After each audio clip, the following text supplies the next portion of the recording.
My Lord and my God, I firmly believe that you are here, that you see me, that you hear me. I adore you with profound reverence. I ask your pardon for my sins and the grace to make this time of prayer fruitful.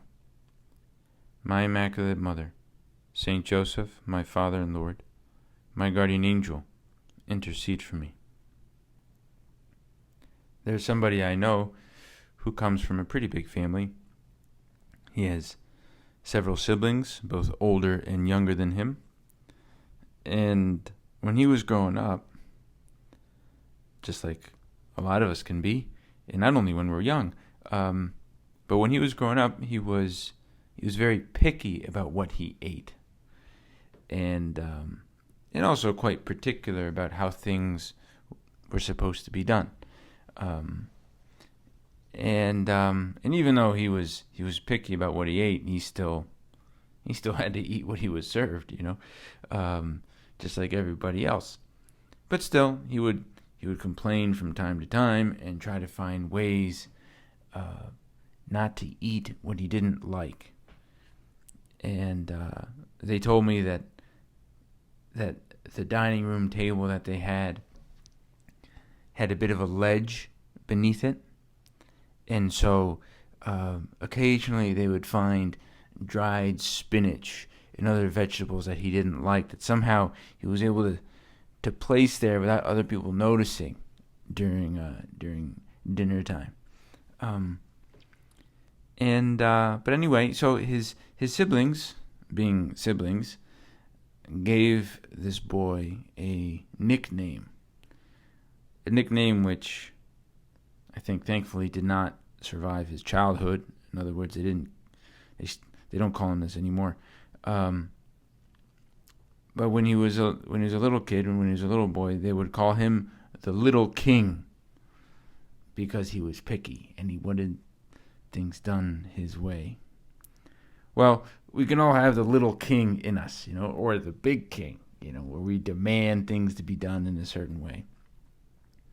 But it's interesting how we use the word king in this way. Kings are often depicted, we could even say stereotyped perhaps, as being very demanding in an arbitrary way. And this is not fair because, of course, there have been many good kings throughout history. Nonetheless, referring to that simple story I just mentioned about the little king and how he was picky about his food, well, that can help us see that, yes, we can behave in the same way. And Jesus, we turn to you in this time of prayer. Well, we've turned to you since the beginning, even with the little king story. And though it might seem, or might have been, a little bit silly, I wanted to use that story of the little king to introduce the big solemnity that we are celebrating today. The solemnity of our Lord Jesus Christ, King of the universe, which falls on the last Sunday before Advent. And Jesus, you are King. You are my King, and you have come to rule, to be King. But as King, Jesus does not force you or me into submission. He invites us. He wants us to say yes freely. He invites us to be his friends. And Jesus says to us, you are my friends if you do what I command you.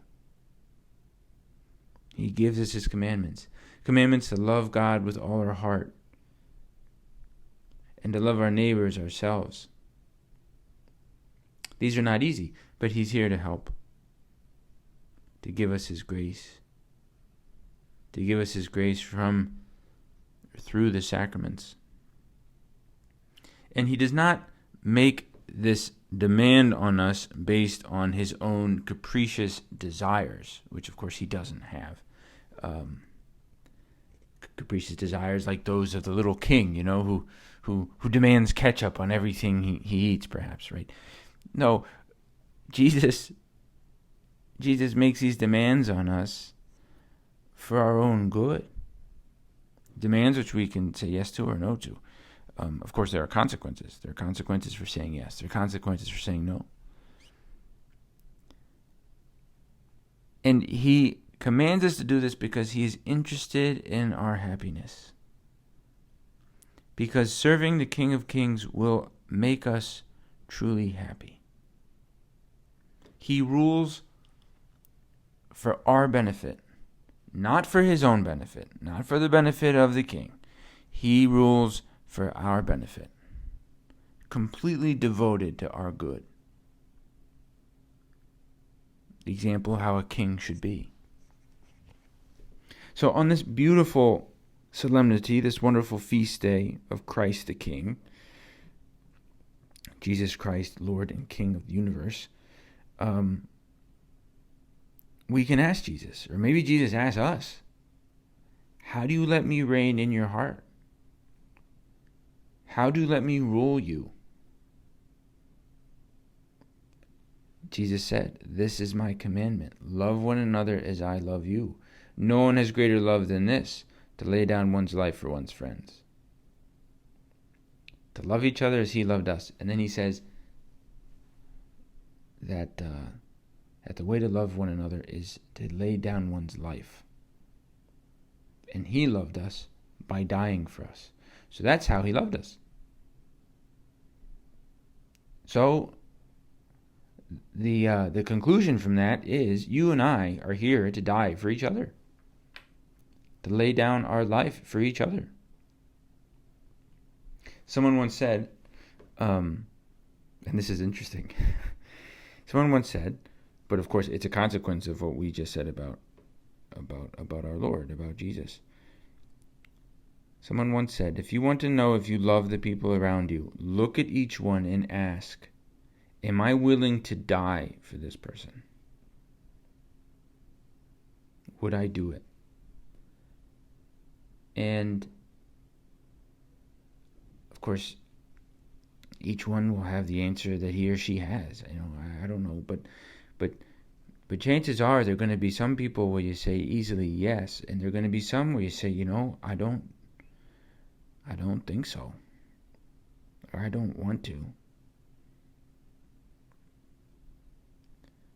And so you might say, wow, isn't that question kind of over the top, Well, it's what our Lord is asking of us. I mean, we're just following what our Lord says, what Jesus says in the Gospels.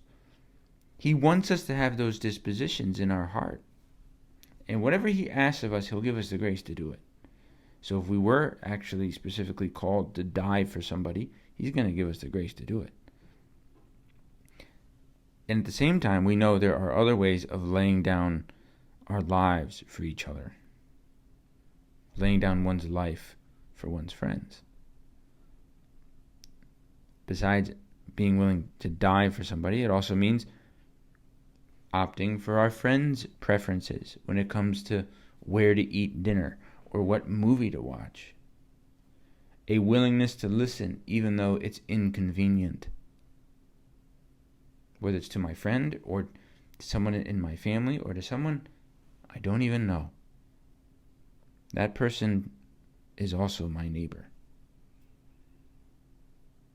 We are all neighbors of each other. Another way of laying down one's life for one's friends, giving of ourselves, is to remember what their intentions are and to pray for them and to ask them about those intentions. For me, it's very useful to write those down. Otherwise, I'll probably forget. It's just the way it is. But that effort is a way of dying to ourselves. So, Jesus, we turn to you. Jesus, my King. I want to let you rule in my life. So teach me to lay down my life, my time, my preferences, my interests, my comfort for those around me, whoever they may be. I thank you, my God, for the good resolutions, affections, and inspirations that you have communicated to me in this meditation. I ask your help to put them into effect. My Immaculate Mother, Saint Joseph, my Father and Lord, my guardian angel, intercede for me.